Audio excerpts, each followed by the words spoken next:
एक समय की बात है। एक राज्य में एक प्रतापी राजा राज करता था। एक दिन उसके दरबार में एक विदेशी आगंतुक आया और उसने राजा को एक सुंदर पत्थर उपहार में दिया। राजा पत्थर देख बहुत प्रसन्न हुआ।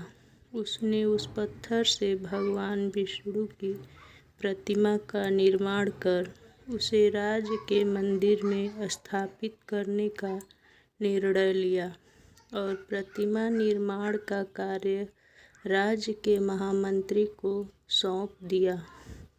महामंत्री गांव के सर्वश्रेष्ठ मूर्तिकार के पास गया और उसे पत्थर पर देते हुए बोला, महाराज, मंदिर में भगवान विष्णु की प्रतिमा स्थापित करना चाहते हैं। 7 दिवस के भीतर इस पत्थर से भगवान विष्णु की प्रतिमा तैयार कर राजमहल पहुंचा देना। इसके लिए तुम्हें 50 स्वर्ण मुद्राएं दी जाएंगी। 50 स्वर्ण मुद्राओं की बात सुनकर मूर्तिकार खुश हो गया और महामंत्री के जाने के उपरांत प्रतिमा का निर्माण कार्य प्रारंभ करने के उद्देश्य से अपने औजार निकाल लिए। अपने औजारों में से उसने एक हथौड़ा लिया और पत्थर तोड़ने के लिए उस पर हथौड़े से वार करने लगा, किंतु पत्थर जस का तस रहा।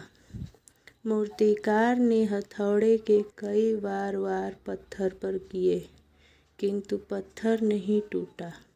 50 बार प्रयास करने के उपरांत मूर्तिकार ने अंतिम बार प्रयास करने के उद्देश्य से हथौड़ा उठाया, किंतु यह सोचकर हथौड़े पर प्रहार करने के पूर्व ही उसने हाथ खींच लिया कि जब 50 बार वार करने से पत्थर नहीं टूटा तो अब क्या टूटेगा।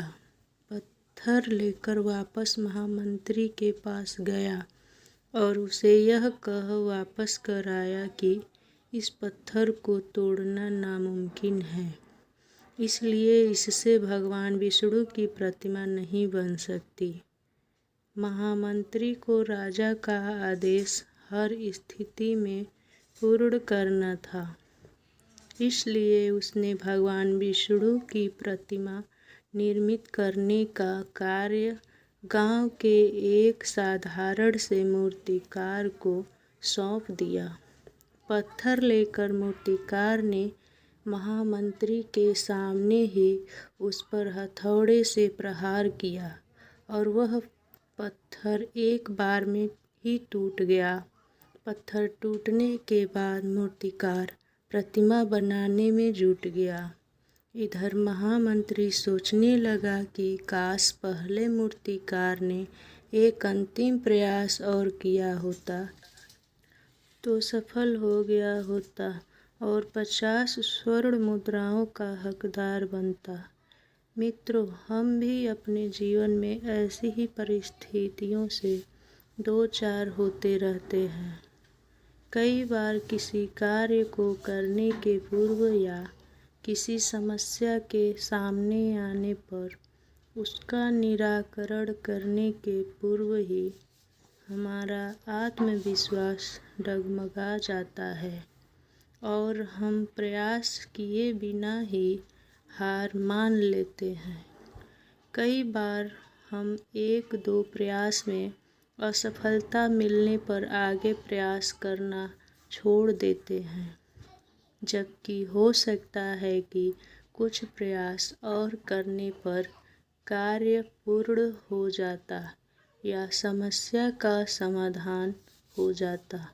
यदि जीवन में सफलता प्राप्त करनी है तो बार बार असफल होने पर भी तब तक प्रयास करना नहीं छोड़ना चाहिए जब तक सफलता नहीं मिल जाती। क्या पता जिस प्रयास को करने के पूर्व हम हाथ खींच लें वही हमारा अंतिम प्रयास हो और उसमें हमें कामयाबी प्राप्त हो जाए।